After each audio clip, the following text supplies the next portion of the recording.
What a beautiful and thought-provoking prompt of Butterfly. The walking butterfly in the night can be compared to teacher's words in several ways. 1. Guiding light.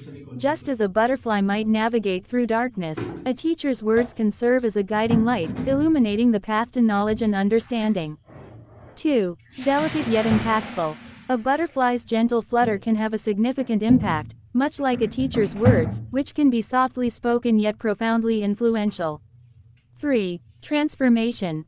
Butterflies undergo metamorphosis, and teachers' words can spark transformations in students' perspectives, understanding, and growth. 4. Navigation through uncertainty. A butterfly navigating at night might rely on intuition or subtle cues,